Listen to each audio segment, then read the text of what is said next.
kisah yang akan aku ceritakan malam ini Wak dikirim sama Wak kita yang bernama Keira dari Banten. Halo Keira. Nah jadi Wak kisah ini dialami oleh neneknya Keira yang bernama Nenek Marni pada tahun 1970-an. Dan untuk memudahkan ceritanya tanpa mengurangi rasa hormat, di video ini aku akan langsung menyebut nama tokoh-tokohnya aja Wak ya. Nah jadi ceritanya pada tahun 1970-an itu Marni ini harus menghidupi 4 orang anaknya sendirian Wak, karena suaminya baru saja meninggal dunia.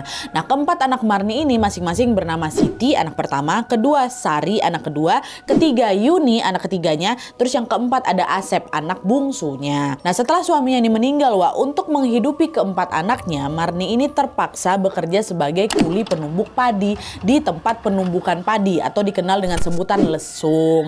Nah di desanya Marni ini Wak hanya ada 2 lesung aja yang memang biasanya dijadikan sumber penghasilan oleh warga-warga desa. Lesung pertama berlokasi di tepi jalan besar dekat sama pemandian umum, sementara lesung kedua ini agak jauh Wak, terletaknya di area semak-semak yang jauh dari keramaian, dan lesung kedua ini juga memang terkenal angker tuh. Nah setiap harinya Marni ini bekerja di 2 tempat itu secara bergantian, tapi akhir-akhir ini si Marni ini lebih sering bekerja di tempat pertama yang dekat sama jalan besar itu karena tempat itu juga kebetulan tidak jauh dari rumahnya. Nah selama bekerja di lesung pertama itu Wak, Marni ini sama sekali tidak pernah mengalami kejadian-kejadian mistis, aman-aman aja semuanya. Sampailah pada suatu hari Marni ini mulai mengalami sebuah gangguan aneh.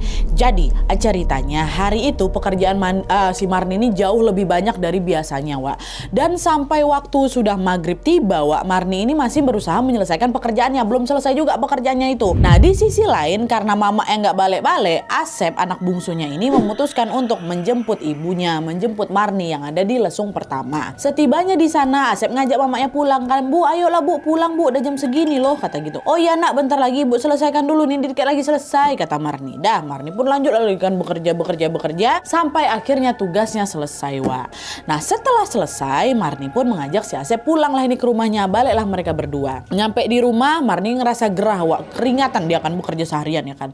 Nah karena risih Marni pun bergegas lah mandi di pemandian umum yang ada di desa situ. By the way memang zaman itu kan di desanya Marni atau mungkin di beberapa desa belum ada toilet kan Wak di rumahnya. Jadi kalau misalnya mau mandi ya terpaksa harus memakai pemandian umum yang dipakai sama warga-warga lain, dan pemandian umumnya kan ada dekat si lesung pertama itu. Nah pas Marni ini mau pergi mandi Wak, Sari anak keduanya nanya ke mamanya, ibu yakin mau mandi malam-malam kayak gini? Emang ibu nggak takut? Jalan ke sana kan serem Bu, aku anterin aja lah ya kata dia gitu. Oh udah nggak usah, kamu di sini aja di rumah aja jaga adekmu kata. Oh ya udahlah Bu, hati-hati ya kata si Sari kayak gitu. Nah dah setelah berpamitan dengan anaknya, Marni pun segera pergi ke pemandian umum itu dengan membawa sebuah obor untuk penerangan di perjalanan. Nah meski suasana pada saat itu memang udah gelap, udah sepi juga, Marni nggak takut sama sekali Wak, karena ya nggak ada sesuatu yang perlu ditakutkan walaupun memang di sana agak seram gitu jalannya. Orang biasanya si Marni malam-malam ke sana biasa aja kok gitu. Tapi di saat dia balik ke rumah setelah dia selesai mandi ini, di saat dia balik ke rumah tiba-tiba